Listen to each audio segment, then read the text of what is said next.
hosted by Brian, Derek, Brett, and our wonderful co-host, Jennifer.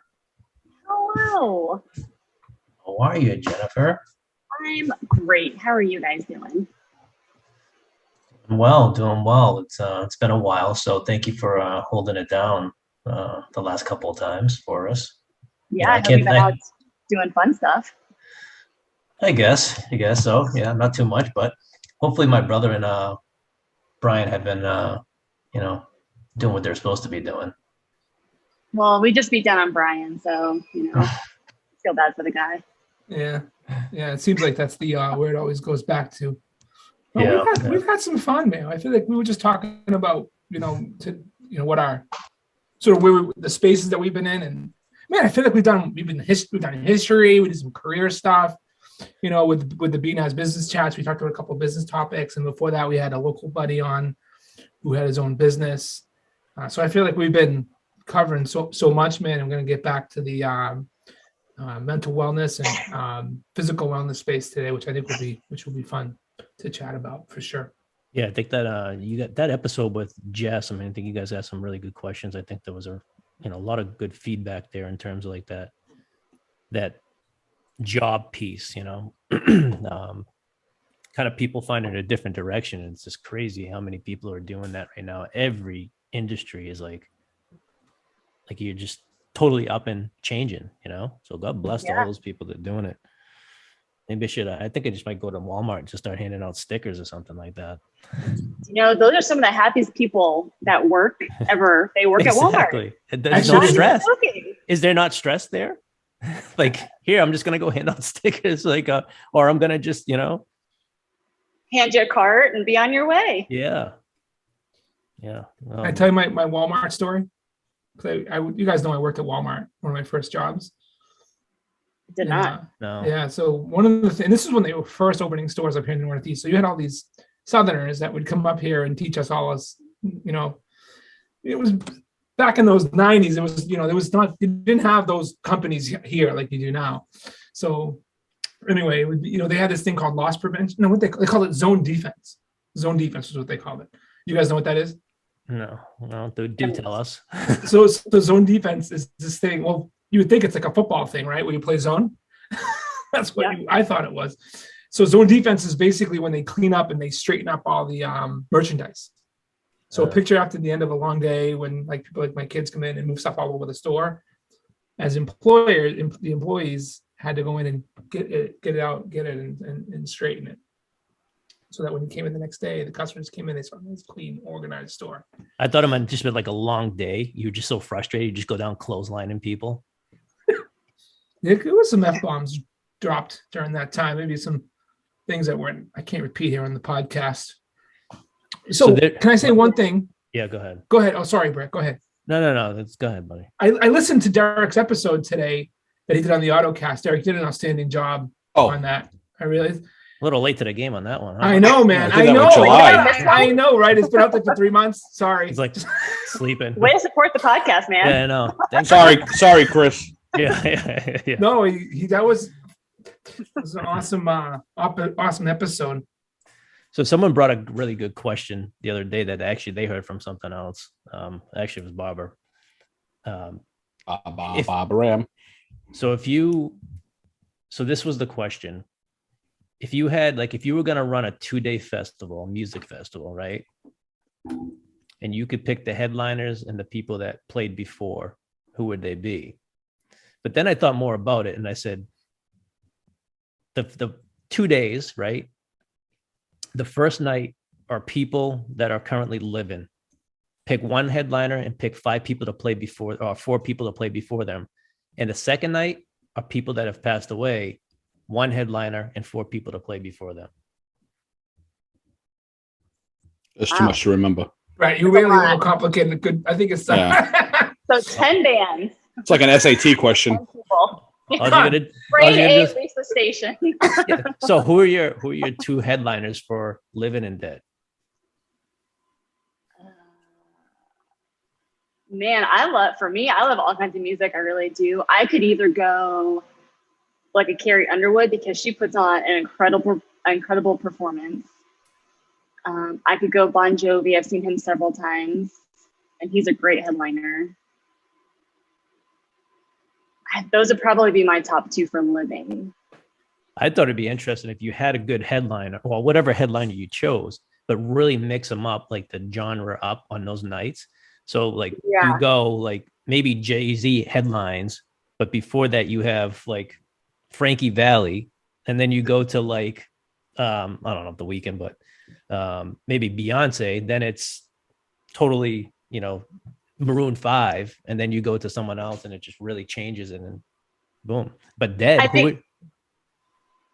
go ahead. Sorry, no, I think that's what I would do. Is you can have one of each genre, and then you're right, you sum it up with one big huge headliner. Yeah. Who would you choose that would passed away? Can you tell that guy behind you to not slam doors anymore? I know you guys. I know, no kid. I was like, where are you? I'm like, I see people walking down the stairs. Hey, and then he gives like a little stare too, a creepy stare. Oh my gosh. So the spot, so we live in a condo building and we live in a 1-bedroom. I'm not sure when David gets home. So anyway, so I come down here to the space, which there's hardly ever anybody in, but now people are coming and going because it's after work. The spot that I usually sit in, there's like sunset, so the sun is changing. Anyway, gotcha. Boring. I know. You really look at it. You really live in a nice place. I mean, the way I was looking at it, I'm like, nice stairs, long stairs. I thought she was in a penthouse there for a second. I did too. Oh no. I work for hotels, guys. Oh. Exactly. So who's the headliner, JP? That's a good question. Who's your headliner? For somebody that's who's no longer with us. Headliner? I don't know. I'm going like Otis Redding is sticking into my mind, but I don't know why. That's not a. He was good, but I don't think he's a headliner. I don't know. Circle back. Otis Redding. You got sitting on the dock of the bay. I mean, if you think about it, Elvis Presley, the Beatles. I mean, some of the Beatles are still there, but I was thinking Frank Sinatra.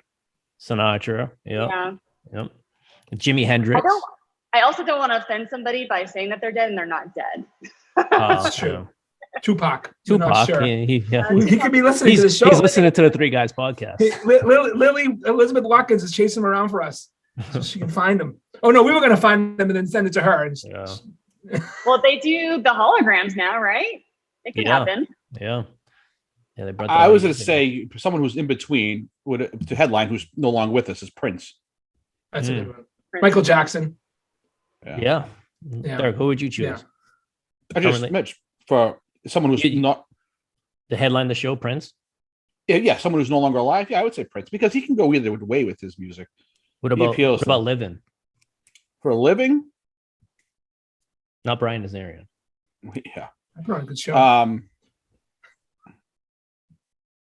That's a good question. I mean, the easy answer is Jay-Z. I know you made fun of me before that, though. What? It was too difficult.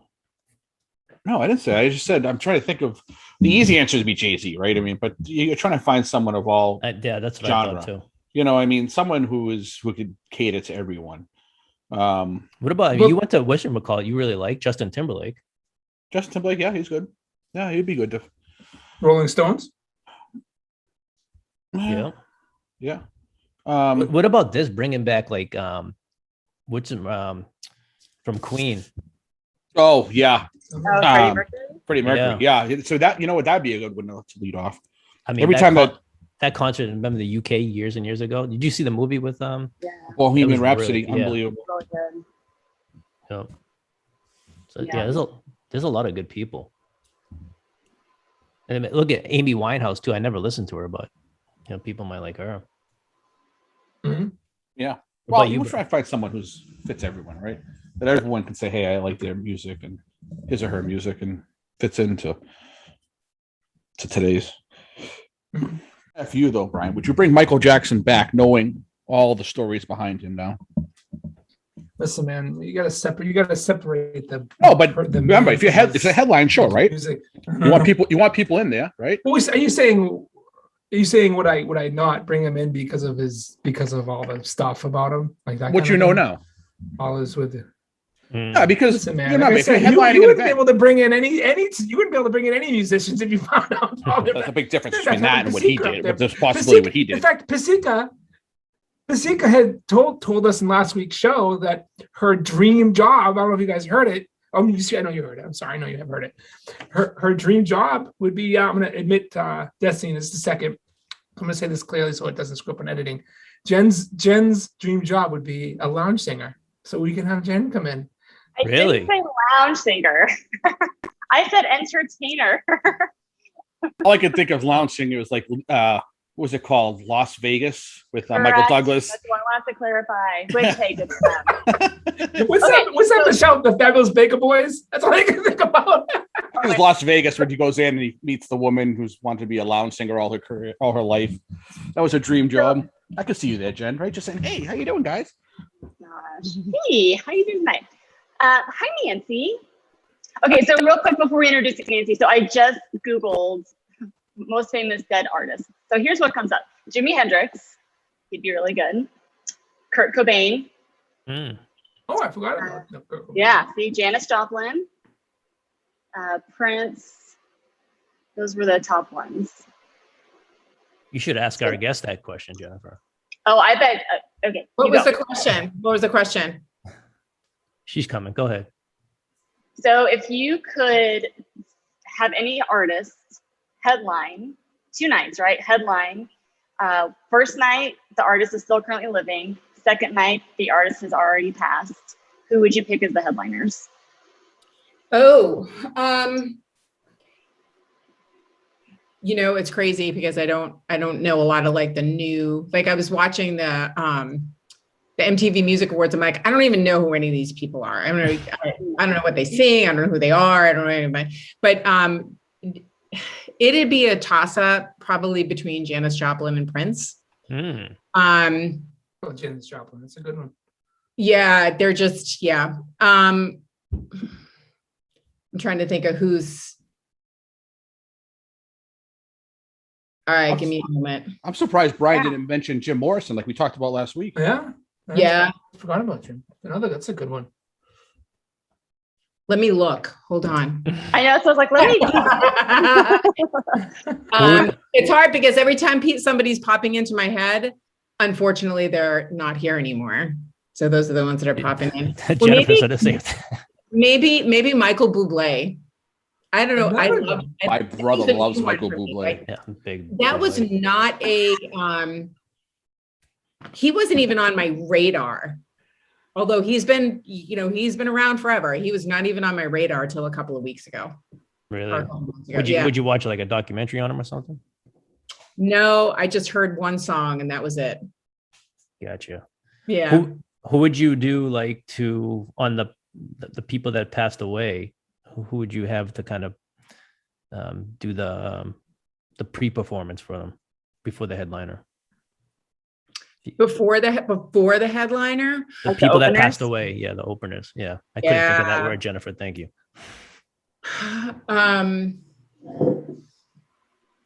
Somebody that's passed away. You said, right?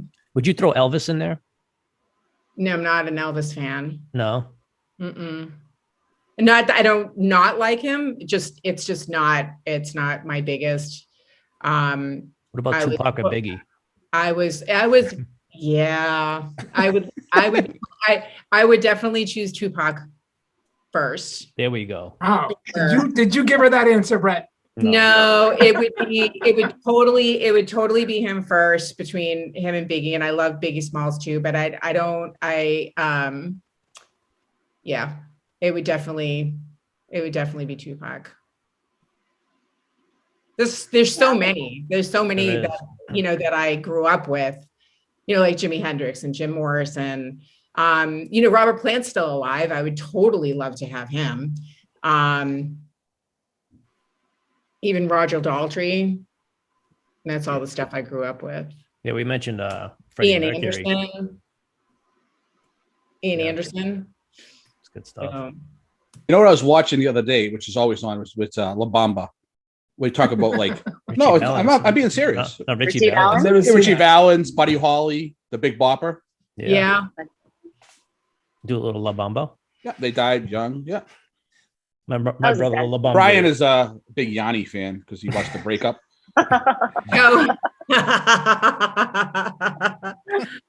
Hey, Well, no it's judgments here. a pleasure to meet you. Nice meeting you. So JP, why don't you do the intro, and then I'm Yeah. gonna go on listen mode. Okay. Well, this here is Nancy Howe. I'm going to read, did not know I was going to do the intro, so I'm going to read what I wrote earlier. Nancy was born and raised in Boston, actually. She moved to Tucson, Arizona in 1989 with her 2 daughters. She worked in the fitness industry and with the local parks and recreation children's programs, and now owns her own thriving business focusing on helping others get healthy through a use of a technique called Bowen work. Nancy's passion for fitness, nutrition, and assisting with cultivating a mentally and physically healthy lifestyle is what drives her to help others.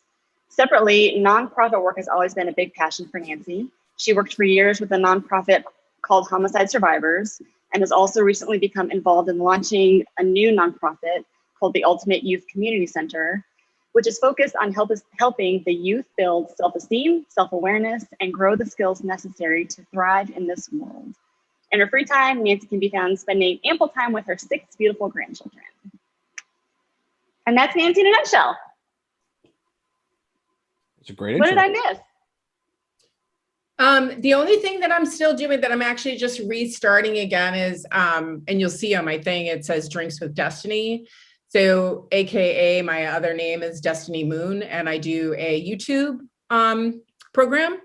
And it focuses, it's another community program, but basically I interview people in the community that, you know, contribute in healthy ways to, it's all different types of things. I've interviewed the LGBTQ community for the Mocha School of Drag. I've interviewed for the Tucson Libertine League, which is a burlesque show, a burlesque team. They don't like to use the word troupe. And then a few different things. So, and right now we are starting on October 3rd is our first interview, and it's going to be called Destiny Unchained. So basically so that's the only other thing that I'm doing right now. Because I don't think you have enough. Yeah, I was gonna say I don't think you have enough going on. You know, I like to stay busy. But I am going on vacation tomorrow, so that's good. Yay. Anywhere fun? To Texas, right? Going to Austin, Texas. But that's a pretty good town. It's a pretty good town. My cousin lives there, so I'm really going to visit her. Or city, sorry. Yeah. Yeah. What's the plans? What's on the agenda? I just want to hang out with her. That's all I care about. So I don't know what we're going to do. I know I'm going to eat barbecue. Mm-hmm. I know that. But other than that, I'm going to hang out by the pool and drink wine, drink tequila, hang out, enjoy our company. Good stuff. Yeah. Pretty great weekend. It's a pretty great weekend. I just need the relaxation time. For sure. So Nancy and I actually know each other. Nancy was responsible for hiring me into the hospitality family, 22 years ago, 1999. Yeah. So that's how we met. We've known each other that long, and I've been thrilled to see her go from corporate lifestyle to having her own business to running these nonprofits. And I know that there's a lot of people out there right now who are maybe looking for, you know, alternative wellness options. And I think what she does is very unique. I had never heard about it until she was studying it. So maybe Nancy, tell us a little bit right now about Bowen work and what it is and how it works on the body. I could talk about that forever. So it's called Bowen work, BOWEN It originated in Australia. A gentleman named Tom Bowen actually created the work. It was in a very intuitive practice for him. And he actually worked on people for free. And he worked on less physically able people. He worked on people with chronic illness. I mean, he would have like 13 tables set up in one big, you know, warehouse type place. And he would just work on person to person. And he had apprentices that worked under him that ultimately a couple, Ozzy and Elaine Wrench, brought that to the world. So they teach all over the world now. And it's a very gentle stretch, rolling release on soft muscle tissue and connective tissue, works through the fascia into the central nervous system, and it stimulates the body's own innate capacity to heal. So really, I send a signal into the body, and the body actually does all the work, because our bodies have this amazing way of recovering. And we see these miracle things happen to people all the time. And it's amazing to be able to watch the changes in people. And 20 years later, I've been doing this for 20 years. I still see things that I've never seen before. I still get challenged all the time and having to do research on what these different illnesses are. I've recently had to work on a long hauler, a 17-year-old long hauler. And it's been pretty challenging, but also very rewarding at the same time. And what so is a long hauler for those that don't know? Okay, so a long hauler is someone who got COVID and never got better and sometimes got worse. And there's a wide variety of things that can happen to people. And I won't get into her whole thing. But when people come in to see me, well, first let me tell you how I ended up doing this. So I was injured and I had emergency surgery back in 1997 on my lower back. And after that surgery, they said, within 2 years, you're going to need to have a spinal fusion. And I was young. I was 36 or 37 when I think it was 36 when I had the surgery. And then when I was 38, they said I couldn't tell. Actually, it was playing softball. So Jennifer can tell you that we were on a softball league, and I went to the batting cages and I hit balls for like 2 hours getting ready for a tournament.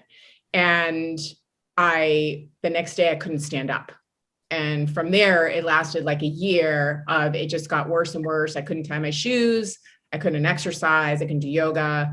I lost a lot of weight. I couldn't sleep. I was in pain all the time.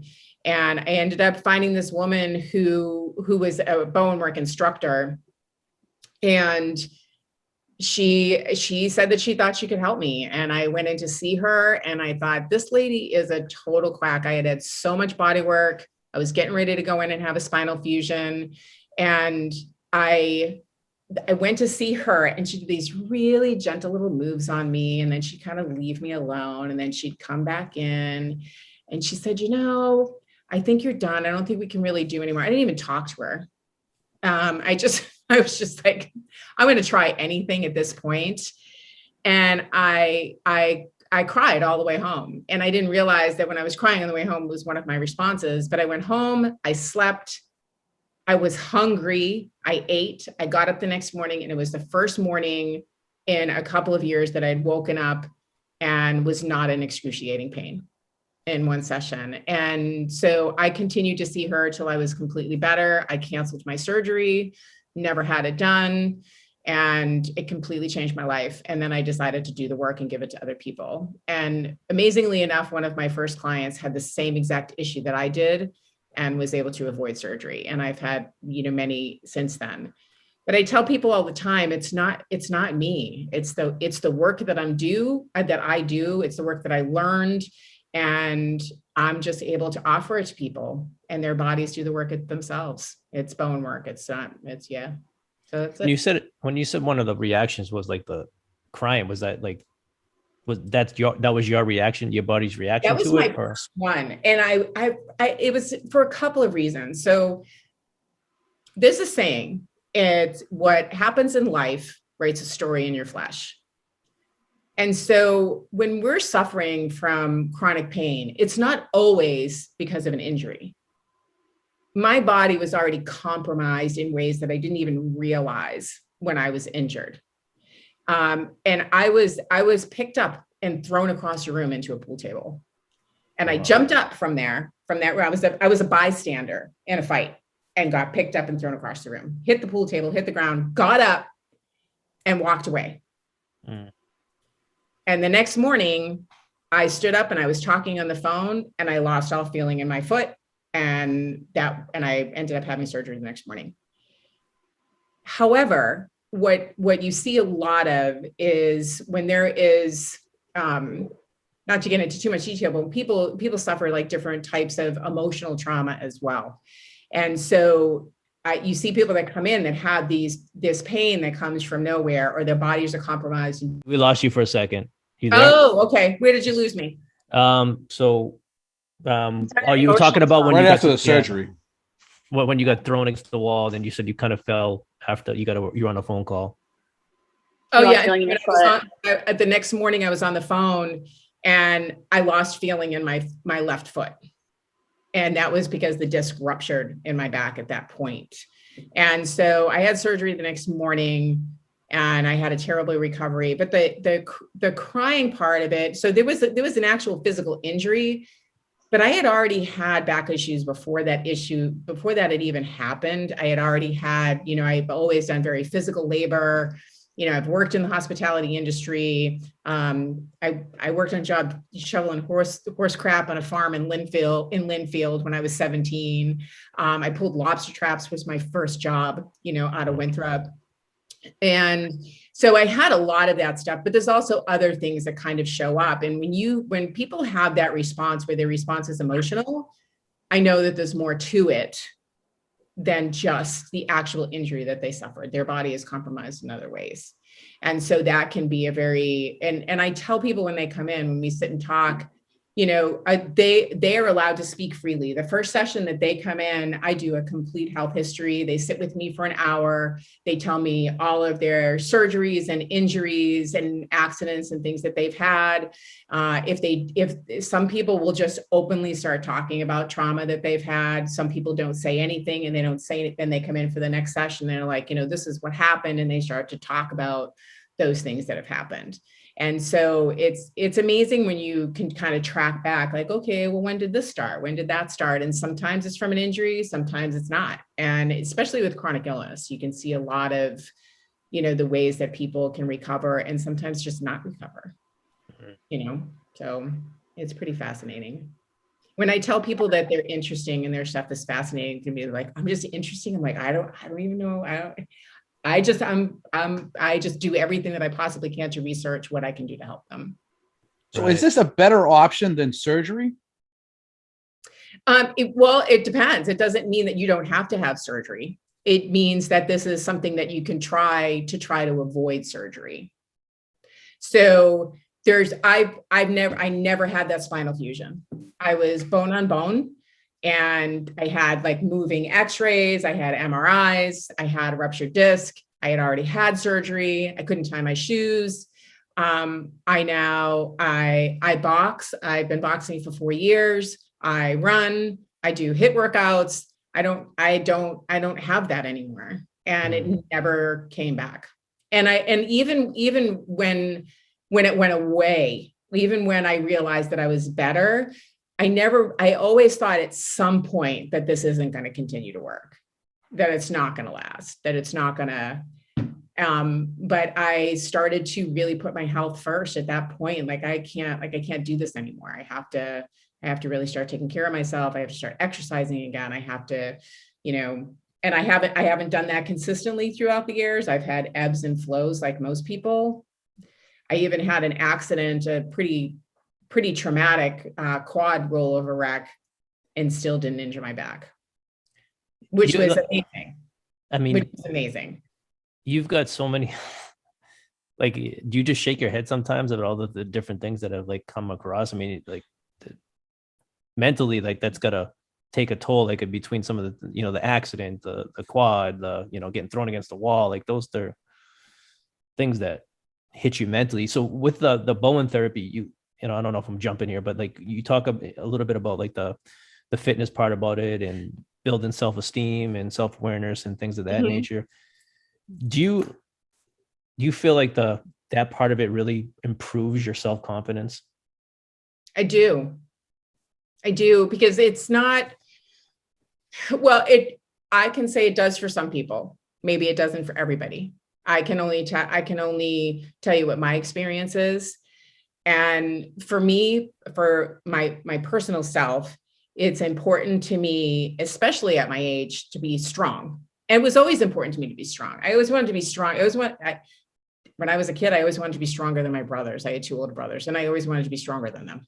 And that continued throughout my life. I was always very interested in that. It was important for me to have all my physical capabilities to protect. I had to protect and take care of myself. Right. And that physical strength was a big part of it. And if I was sick, I couldn't do that. So being sick was always like, okay, how am I going to get better? That's the first thing, I don't want to be sick. And so now at my age that I'm at now, I have 6 grandkids. I have 2 daughters, 2 of my own daughters, and I have 2 stepdaughters. And I want to watch them continue to have children. I want to see all of my grandkids graduate from high school. I want to see them fall in love. I want to see if they decide if they're going to have children, if they're going to travel the world. I want to be present for all of that. My mom's 84 and she now has 7 great grandchildren. And I just, that's what I want. But I want to be healthier at 84 than when I'm 84, if I make it that far, than my mom is now. I want to do all of those things.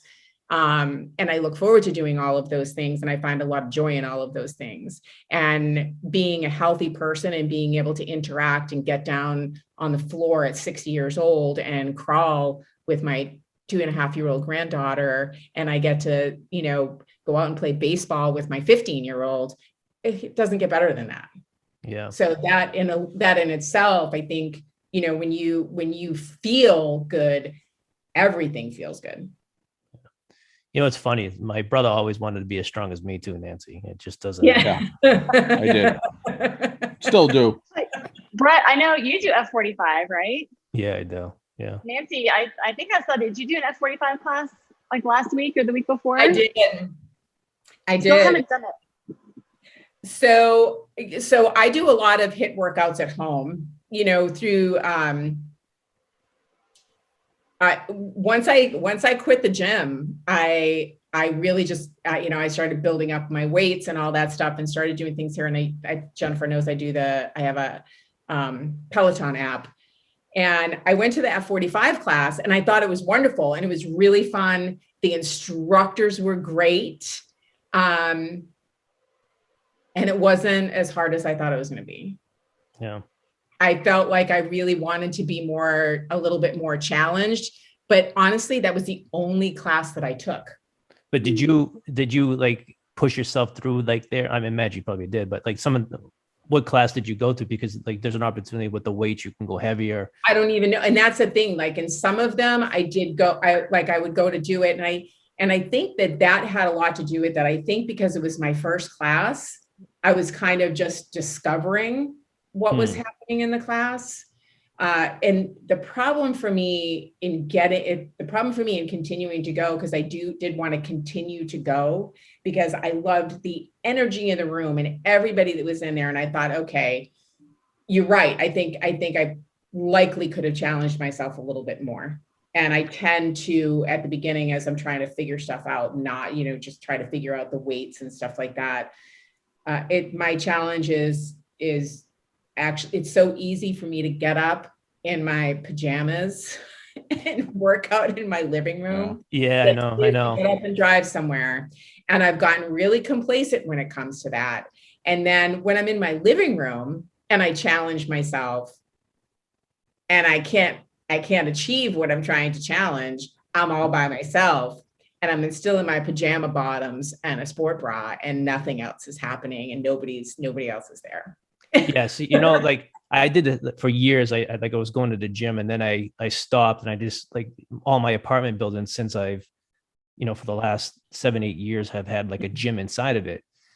Right. I was like, at some point, like even Barbara was going, my girlfriend was going to like, a class in the morning and doing stuff. And I was like, I got to get back out there and start being sociable, because I felt like there was a social piece that I wasn't getting myself out and like being around people. I didn't really want to do it.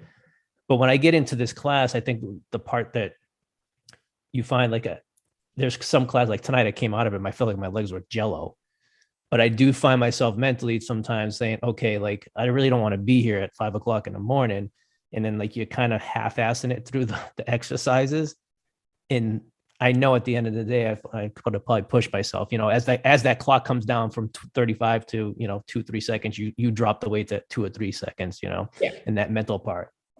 Yeah. But you feel so much better after getting up and doing it, right? Like it sucks when you're trying to talk yourself out of it, and then afterwards, like for me, because I work out in the morning too, for me, but your whole day is more energy. Like you just feel so much better. Absolutely. And then when you're done at work, you go home and Yeah. you're not thinking about that anymore. I can sit and I can make this drink and I can have some dinner and I can go to my kid's house and play with my grandkids. And I don't have that happening anymore.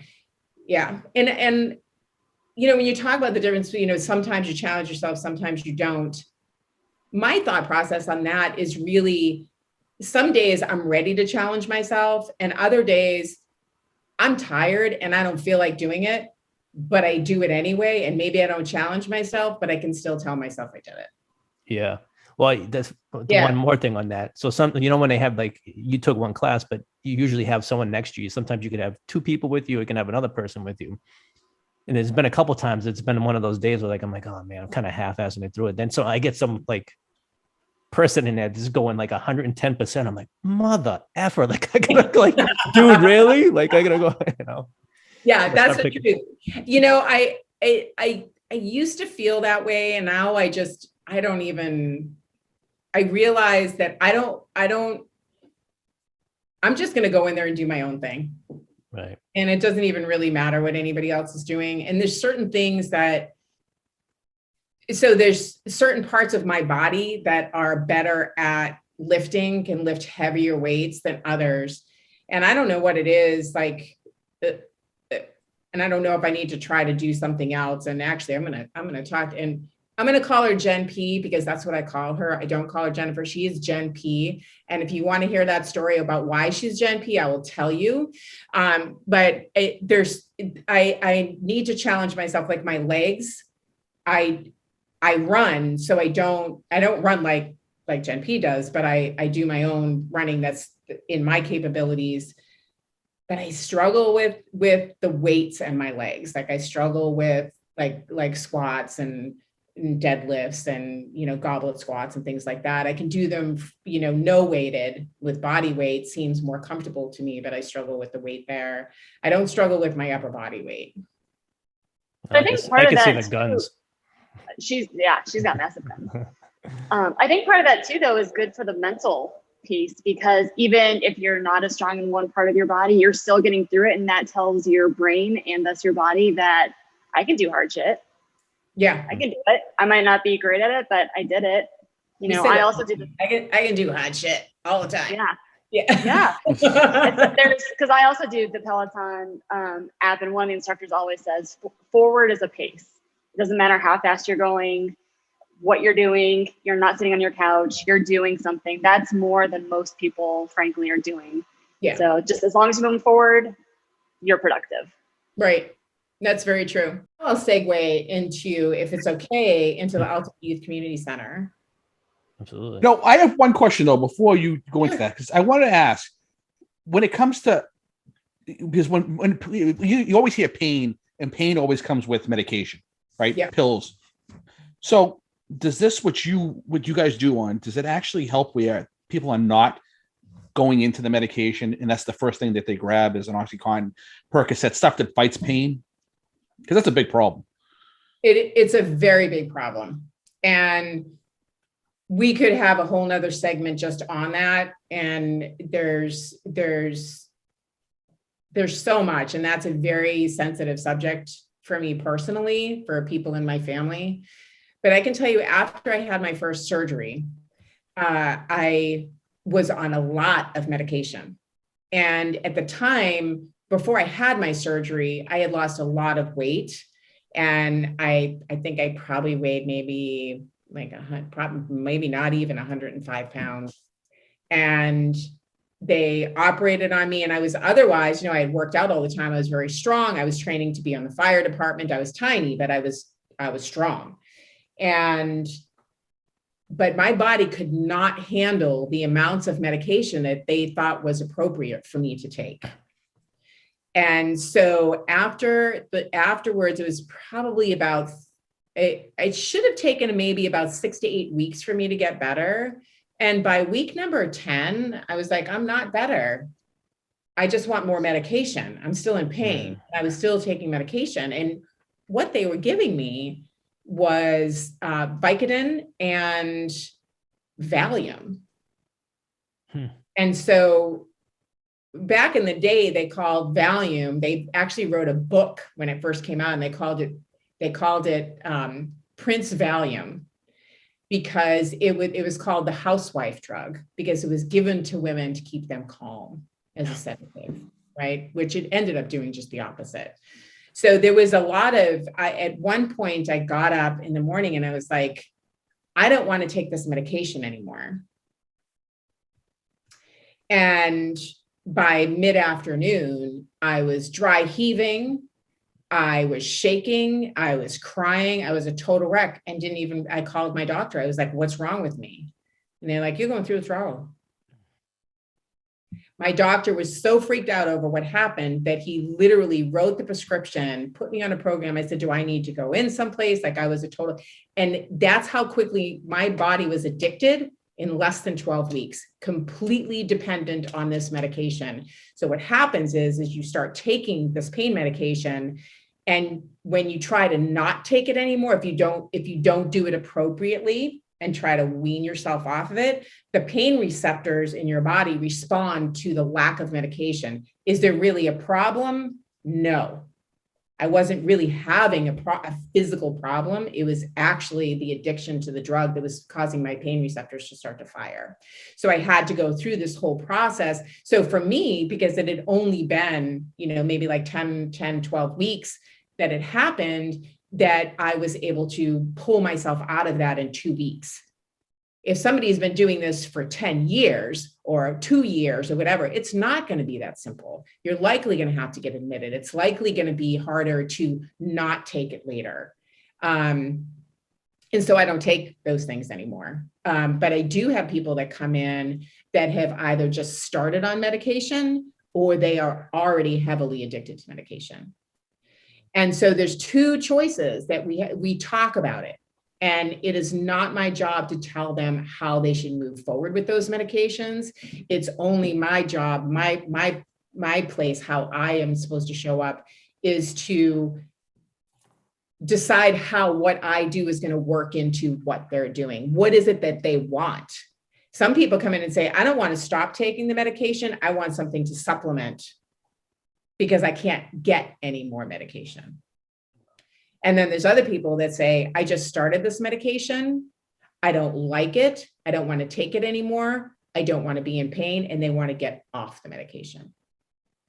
And sometimes that works. Sometimes that works for people. And sometimes it doesn't. Sometimes they stay on a low dose of medication, a super low dose. They don't end up with a problem.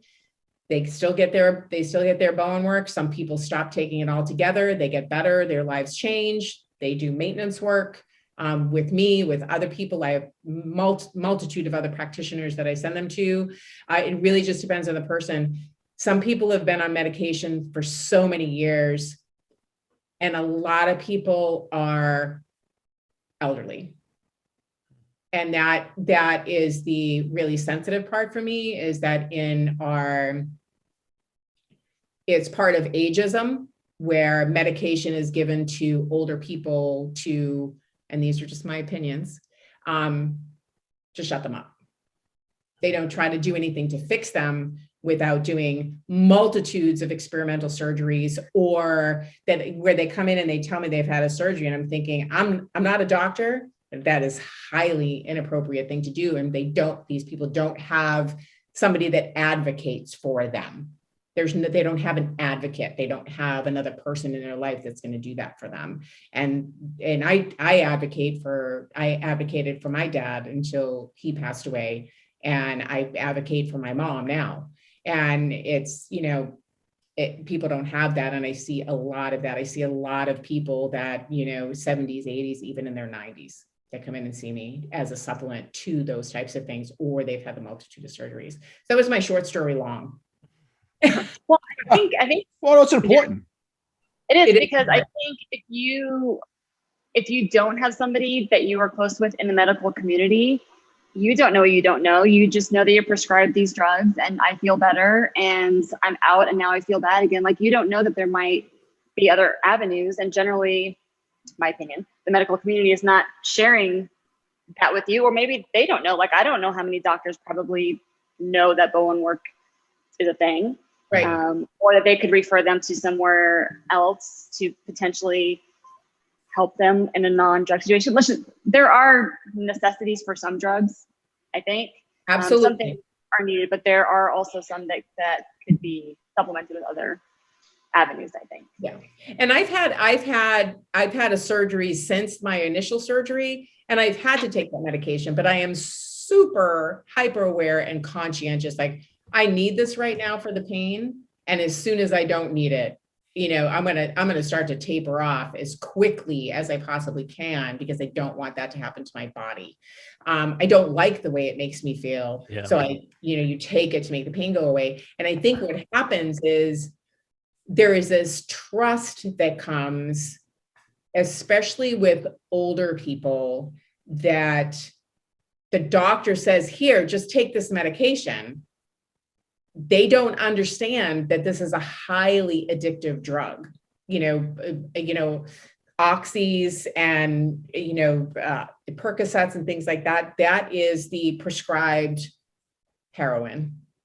Yeah. And it's true. And having had a family member who almost died twice, that's how it started. It started with pain medication, ultimately ended up heroin, and thankfully is a completely different, amazing, awesome mom. It's my niece who has, she has a baby and a home and a job, and she's been sober for 9 years. But that's how it started. And almost every story that you hear starts off with those prescription drugs. Yeah. And I see it all the time in my work.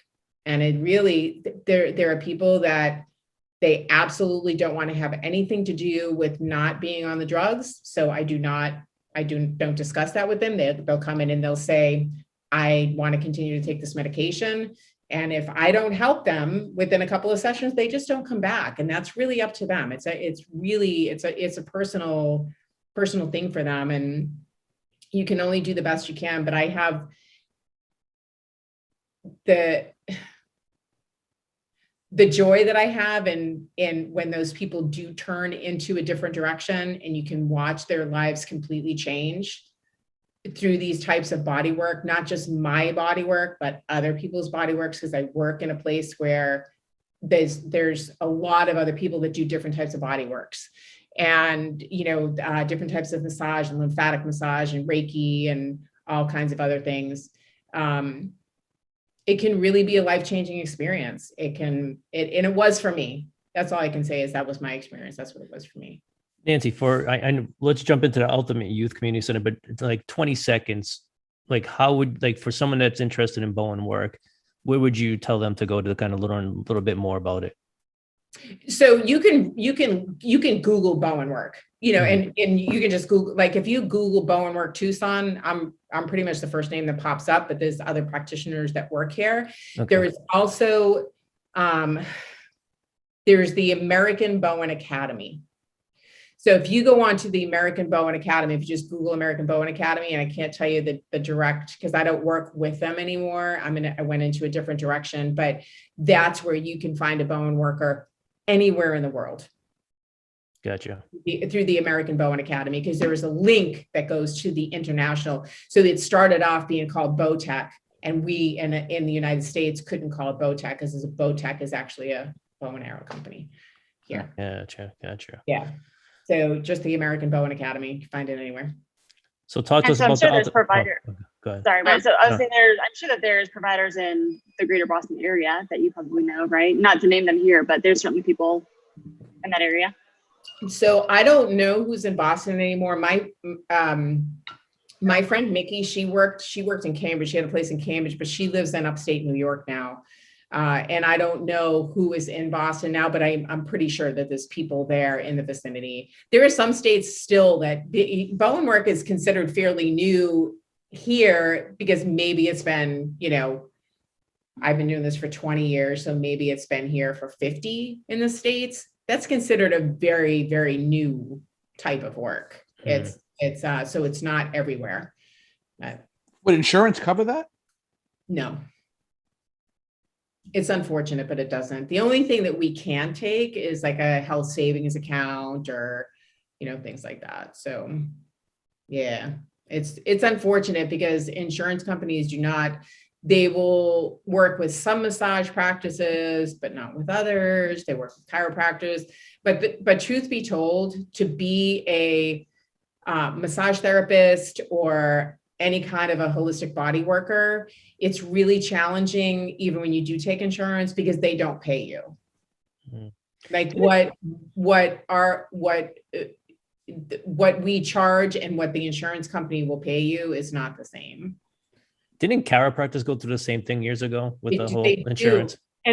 And you know what happens is if you have to, if people work strictly with insurance, the insurance company pays you less, and you have, you have overhead, you have school, you have, continuing education, you have travel, you have all these things, these overhead expenses that come with owning your own business and being a body worker, being a chiropractor.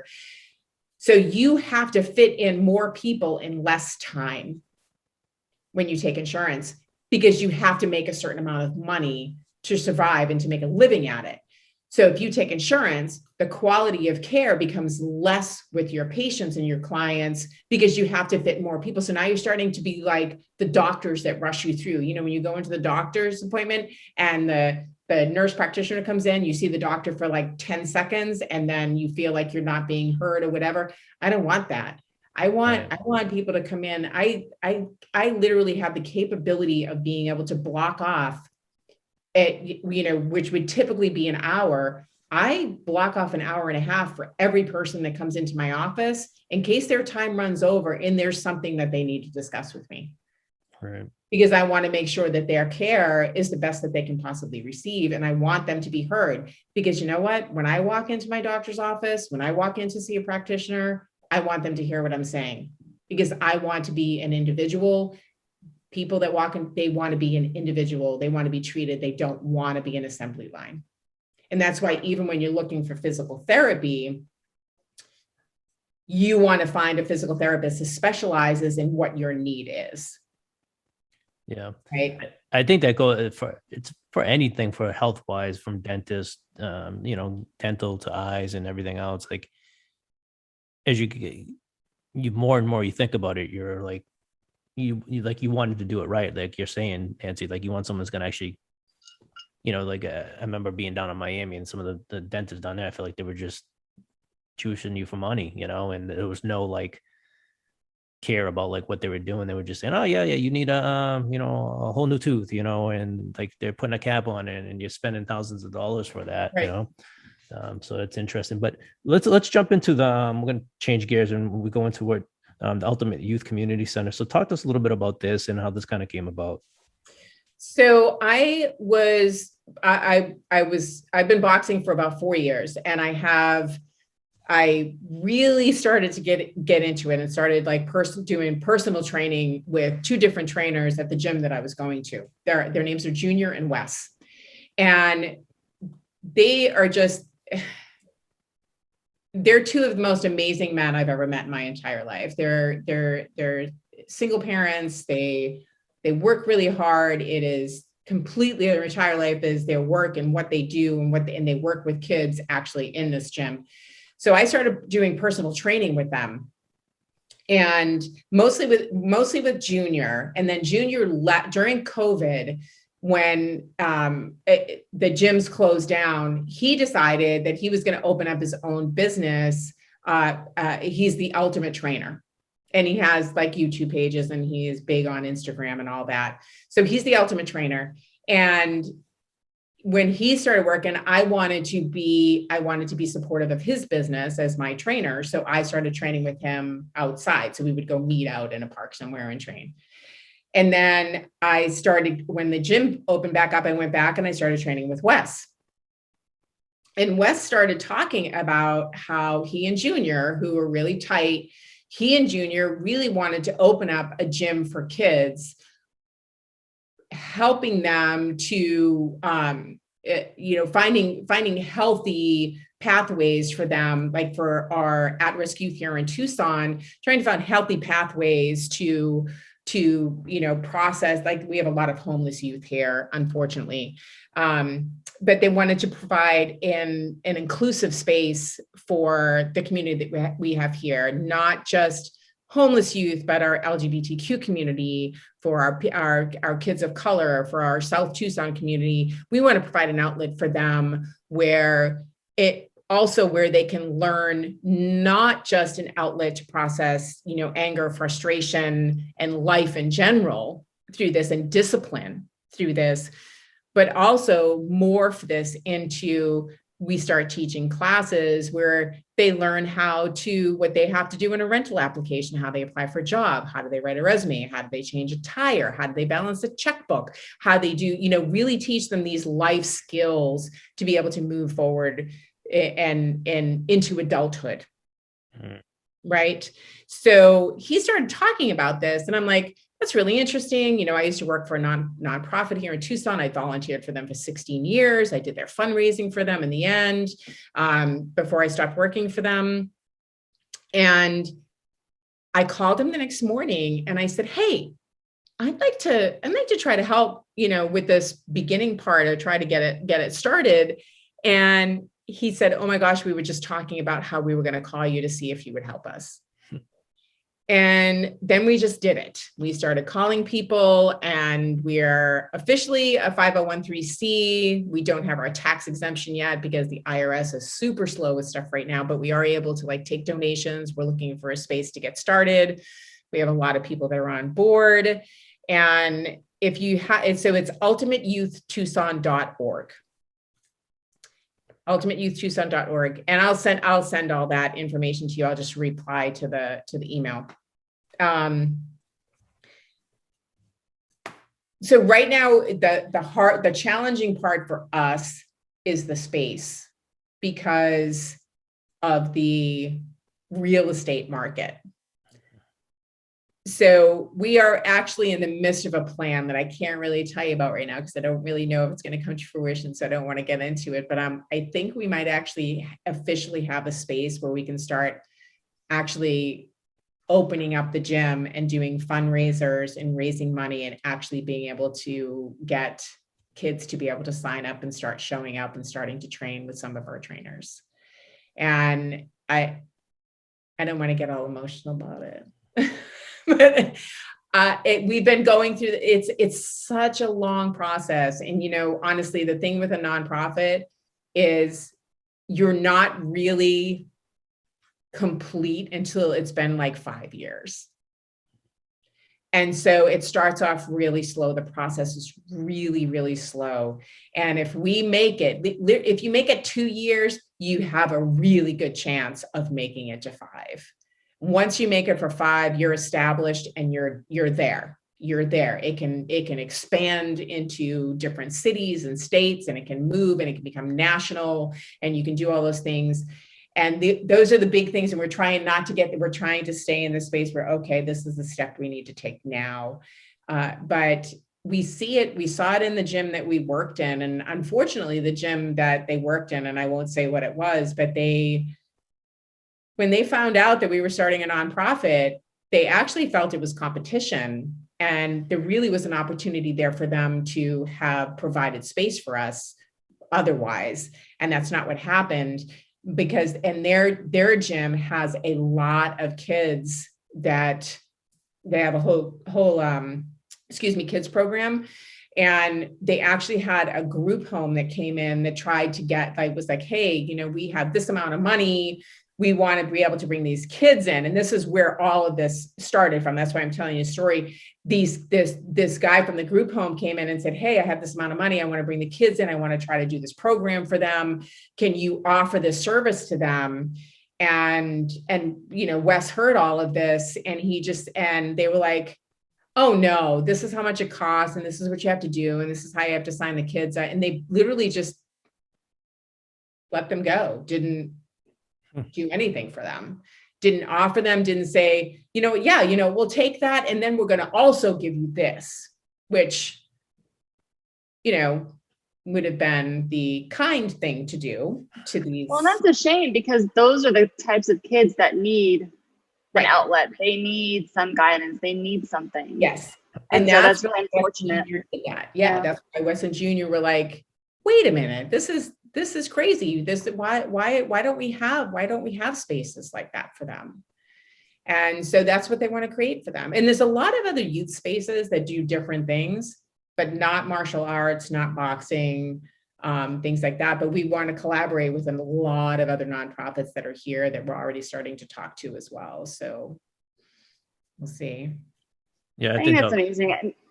I mean, talk about like the or the underprivileged and the kids that need it, especially, Dave and I don't have kids obviously, but all of our friends that have kids, they have suffered a lot as everybody during COVID, and it's just getting it back out there and doing the socialization thing.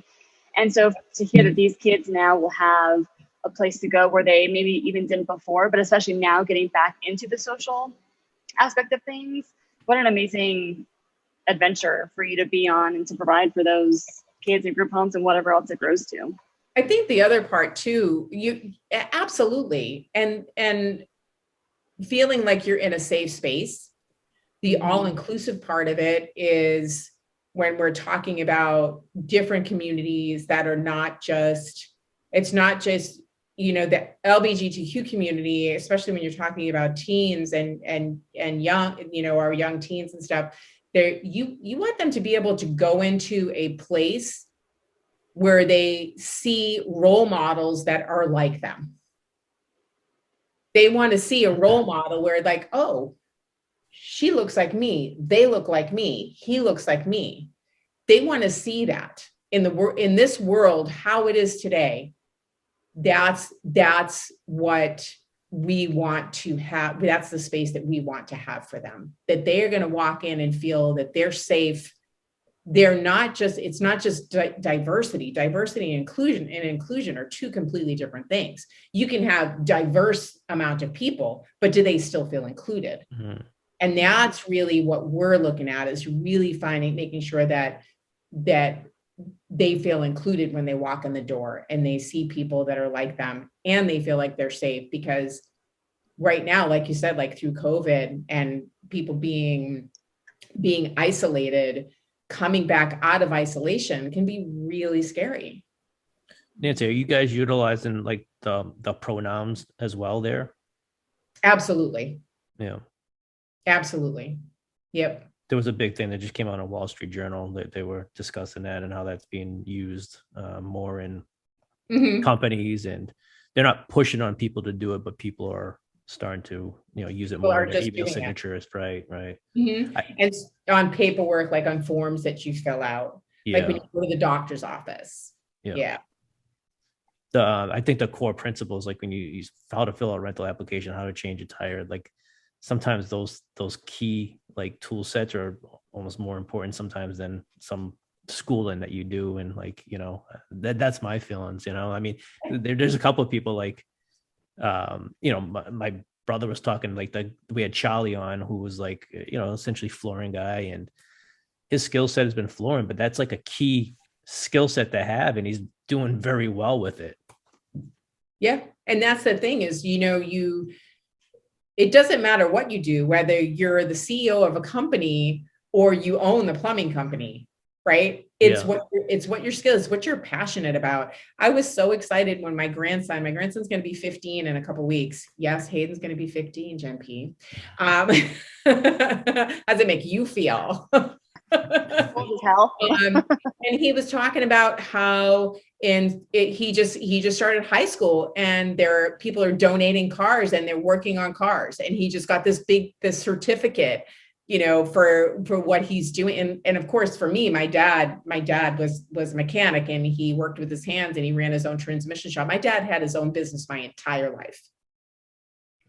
Everything that I ever wanted to do came from what my dad, it's not even stuff that he showed me. It's just who he was.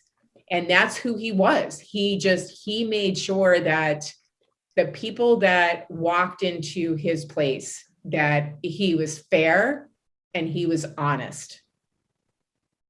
And he showed that to us every single day growing up. And I knew someday, like, I always worked hard. He always had that work ethic. That work ethic was always there.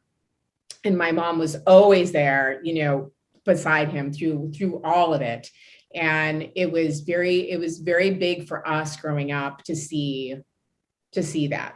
And I knew I would always work hard, you know, sometimes 2 and 3 jobs at the same time, you know, to make ends meet.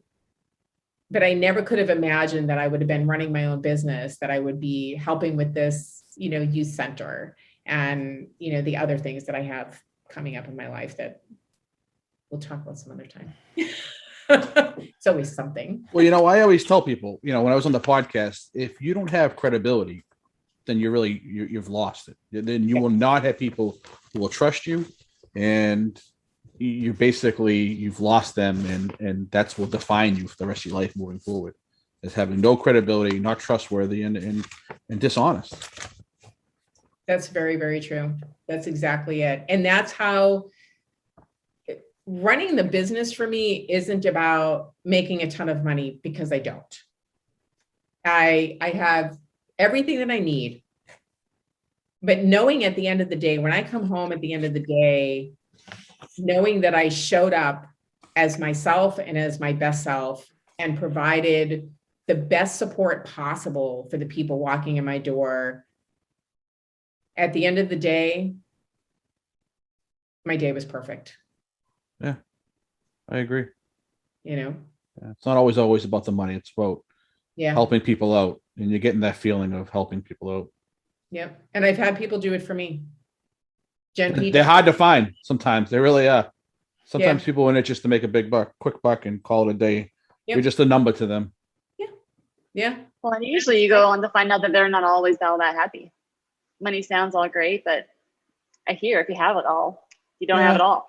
You hear that people aren't always happy. I would love to understand, but yeah, it's the amazing, you know, it's the amazing friendships, you know, I think, and this is, I'm not, this isn't morbid. This is just reality.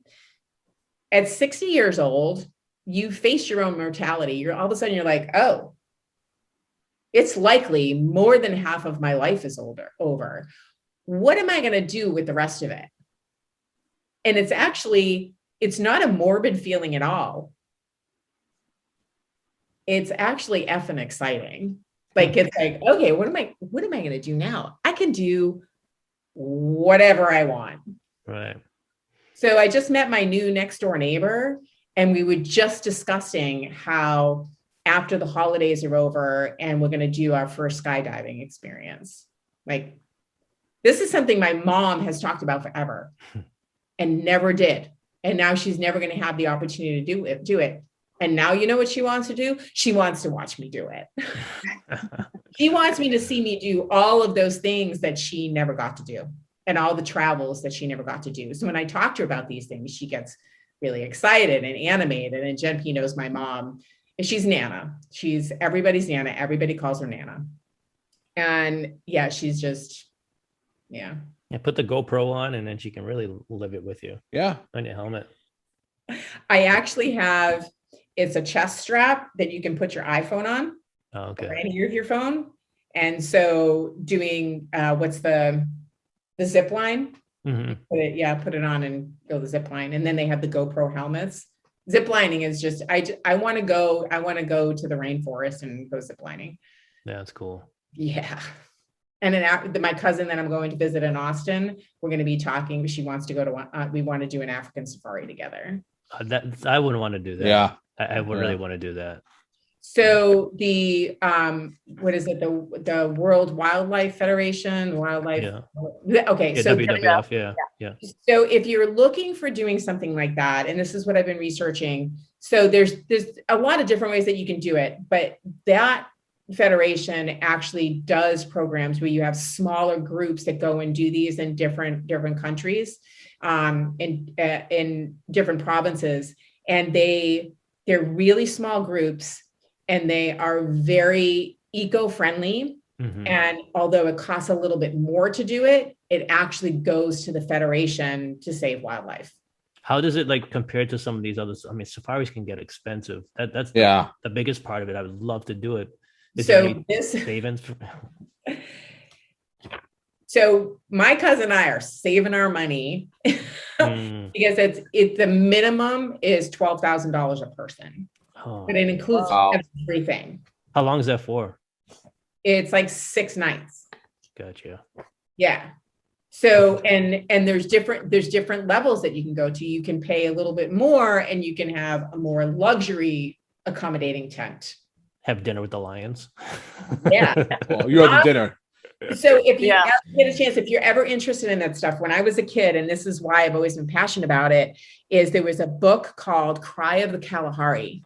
And it was this couple that wrote it, and they, I can't even explain it to you. Just look it up. It's called Cry of the Kalahari. And that's where I want to go. It's Kalahari Desert. Sorry. It came out. My desert came out. So yeah.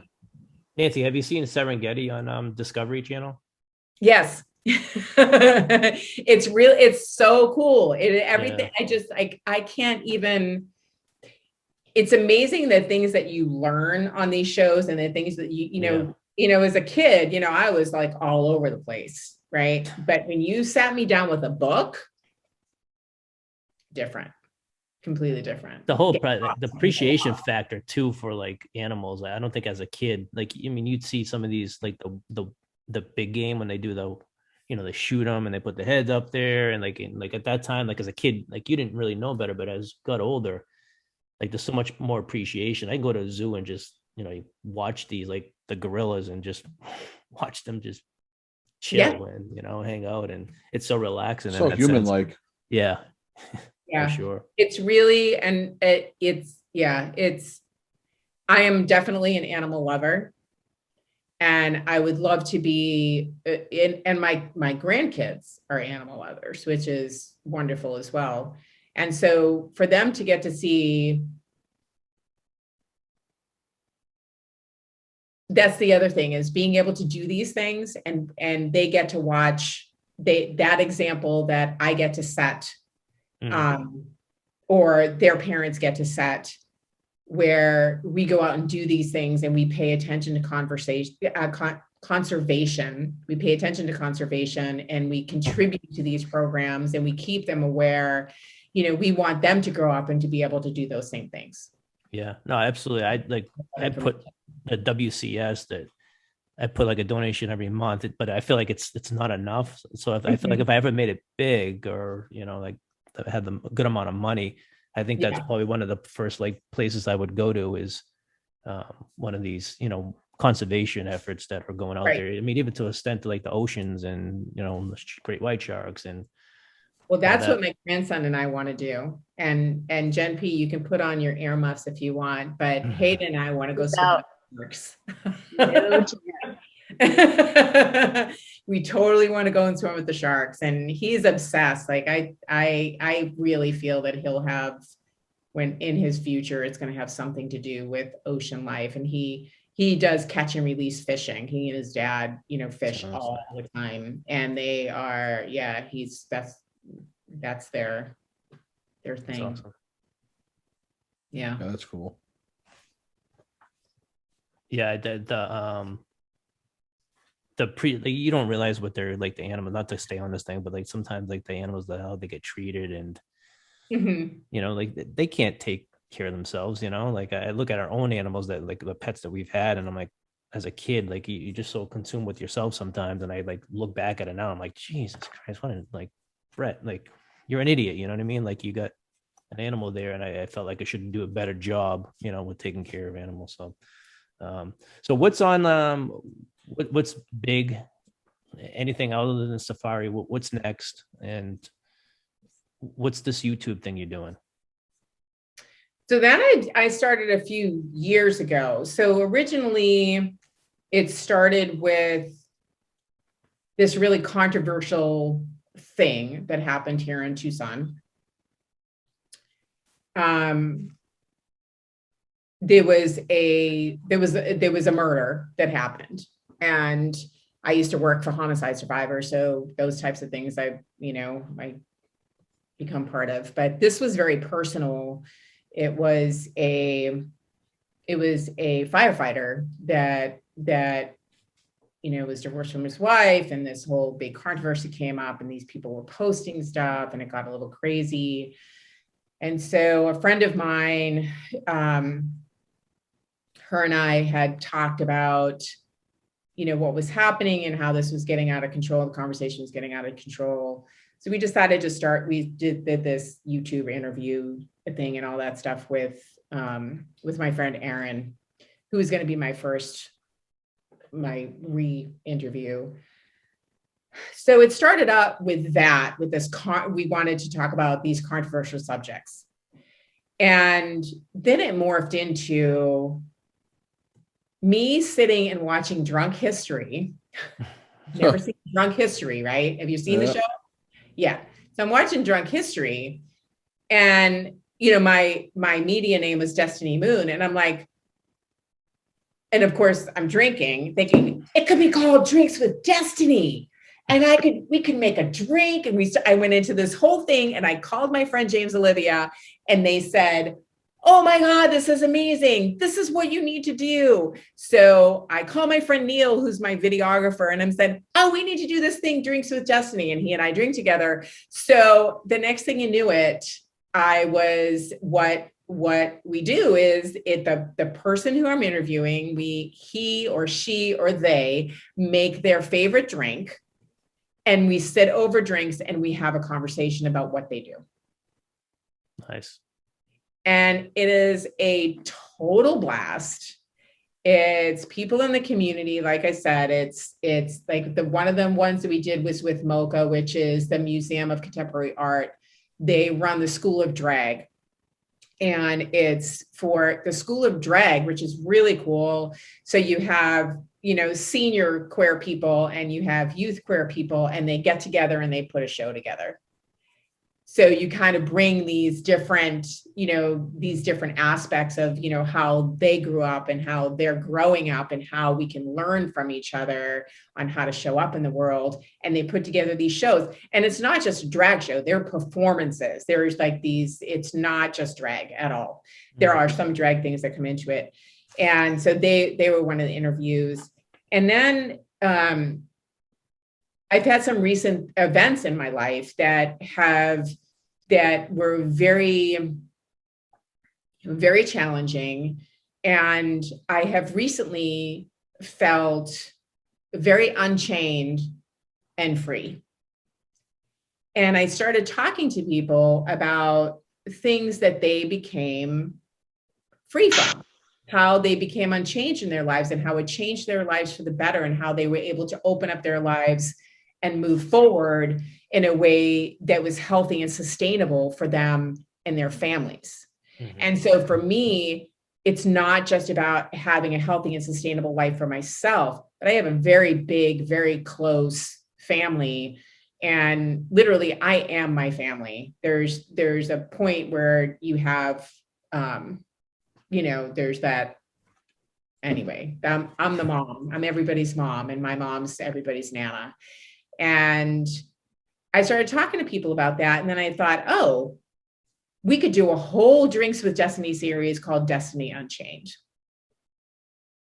And the first interview that I'm going to do is actually going to be with a gentleman named Aaron, who's a very good friend of mine, where I can literally walk to his house from my new place.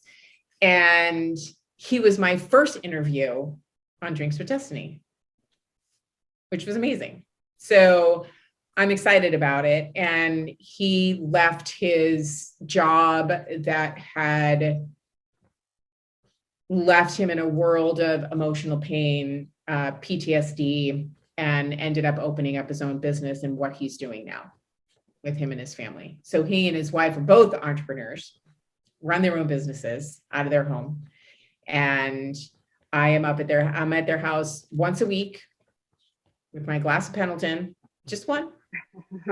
And I come home, and we just kind of goes back to what we were saying earlier about role models, right? It's always good to be able to connect with somebody who's gone through it or is going through it that you can relate to and say, hey, you know what, they came out okay on the other side. Absolutely. Yeah. Absolutely. And I've had people like, when you talk about going through, things like that, when there's those life challenges that come up that you get blindsided by, and then, we've all been blindsided in this last, almost 2 years now, a year and a half, where, having Jen P in my life and, other friends in my life where we take care of each other. We talk to each other all the time. We provide support for each other. And, my life would not be as full as it is if it wasn't for Jen P. I mean, 22 years later, it's pretty amazing. And then I get the opportunity to talk to all of these other people and have them, like she was saying, they get to share their stories, and who knows what you're going to hear in those situations. That's going to be like, oh, you can hear the same thing, 20 times. And then somebody says it to you again, just in a different way. And you're like, oh yeah, I can see myself in that. It's sort of similar to almost how you guys started the podcast, right? Yeah, Like no, I was going to say that exactly. That's why we started the podcast. Yeah, For people to share their stories. I mean, it's for people who are just day-to-day people who don't have that platform to share it with everyone else. And we've met a lot of people that we've networked. I mean, look at JP now is on here as a regular co-host with us, and we really appreciate it. She brings ideas and questions that we wouldn't think to ask. And but it gives the opportunity for anyone to speak and share their story. I've had people on and they're like, you know what? Specifically my cousin with the autism, he said, it was good to talk about it, and because he probably doesn't have that chance to speak to someone who wants to listen to him over a period of time, and speaking to an adults and telling him his issues and maybe helping someone else along the way. That's the key to this, and that's why we do this. We have fun with it and give chance for people to share their story. Yeah, I appreciate that. Thank you. No, we thank you. I really appreciate it. We can just sit and hang out. And I like that. I like that it's just that I like the relaxed atmosphere, and you can just sit and chat and hang out. And yeah. Yeah, so do we. And I'm waiting for my brother for a sarcastic remark because he's got a smile on his face. Oh, Nancy, we thank you for joining us, and we wish you the best of luck with Ultimate Youth Community Center and everything that you're doing, even with the Bowen work, and continuing success there. So we're interested in hearing more how that goes. Thanks. So how would people to get in touch with you if they wanted to speak to you, or do you have any social media sites or any other ways that they can get in touch with you for any? Mostly it's my website. So I do have a social media site, but I'm more active on my Drinks with Destiny site than I am on my Bowenwork site. My Bowenwork site, I have my web page, which is just balancedbowenwork.com. And I can email that stuff to you as well, balancedbowenwork.com. Mm-hmm. Most of my business is referral. Some people just Google me, and like I out of the 3 new clients I had this week, 2 were referrals and 1 just Googled me. Wow. And that was it. I don't do a lot of social media with Bowenwork because honestly, I don't need to anymore. I did for the longest time. So most of my social media stuff is all about my community pages with Drinks with Destiny. Yeah. Good. All right, perfect. Yeah. Not that I don't need more Bowenwork business, because I hear you. Yeah. I get it. I always do. So yeah, because you know what? People get better and then I don't see them anymore. So I need people to take their place. Oh. Right. Do you have any pick ones or anything I don't. Well, you know what? I have a couple of questions I'll throw out there. We'll have a little fun if you want to do it. Let's do it. All right. So these are not like pick ones, but they're questions. So one of my first questions would be if you could be an expert at any skill, what would it be and why? Oh God. Okay, this is going to seem really because it's actually something I'm going to pursue. And it may seem a little out of the ordinary considering what I do and how I show up in the world, but at gunfighting. Gunfighting? gun fighting? Like the OK Corral? So it's not quite what it seems, because I'm not talking about gunfighting like OK Corral. It's learning how to, so there's actually classes that you can take in Tucson where you go up in level. Remember, I talk about being strong and being able to protect myself. That's very, very important to me. And I feel I have very specific beliefs and thoughts about gun laws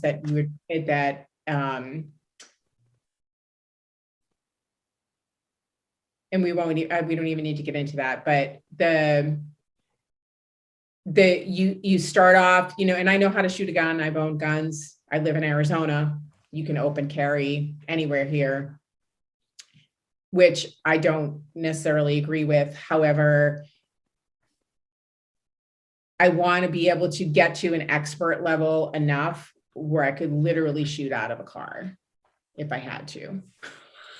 And I know that's crazy. That's terrifying. I need to read out my friends. Drive by. So let me explain. Brett, there's no pressure in this episode. You're fine. So I not only want to be able to box if I need to get myself out of a situation. However, it is a skill. It's really a skill. It's not just about picking up a gun and shooting. You have to be able to breathe right, stand right, hold yourself right, look right. You need to know how to clean your gun, take it apart, how to use a sight, how to adjust your sight, to do all of these things, right? And so I haven't done it in a very long time. I went from carrying a gun everywhere to never wanting to own another one again. Back to coming full circle to wanting to start all over again. Bet you didn't expect that answer, Derek. Yeah, Derek. Yeah, you teed that one up. No, I think I just we interviewed the first drive-by serial killer. No. That takes you back to my past and what I went through. I worked at homicide survivors for a reason. Yeah, no, right. Yeah, you're right. There's that protection thing. The thing about being able to, I don't know if I'll ever learn how to shoot out of a car, right? But I would like to know how to focus myself where, you see where you go through, like they take you through obstacles where they want to make sure that you're shooting the person that's supposed to be getting shot to protect yourself. Right? What? When you do the highlight, that's what I want to learn. Play that line. I want to for it. Yeah. We should start off with video games and practice that way. What? I said you start off with video games and practice that way. Then you can see if your aim's perfect. Yeah. And so my grandson is teaching me how to play Fortnite. Nice. Oh, God. It's really freaking hard. So Derek, what's your skill? Yeah. How do you follow that? What would be your skill? The what? I don't think I can top that one. I can be an expert at any skill. Yeah. That's a good question. I would have to say it's a good question. You came up with it. I know. Well, that's why I asked it. I didn't want to expect to be asked myself. I didn't want to ask myself that question. But it wouldn't. I can tell you one thing: it wouldn't be drive-by shootings. But that's not. See, it was only one of the skills. I know. Well, if I had a skill, I would say being multifaceted in languages, multiple languages. Oh, that's a good one. Yeah. I don't know why Brian's. Yeah. See, how many languages do you know now? One, and I don't even know if I know that one correctly. Nancy, thank you again for joining us on the Three Guys podcast, and we will see you everyone on the next episode. Thank you.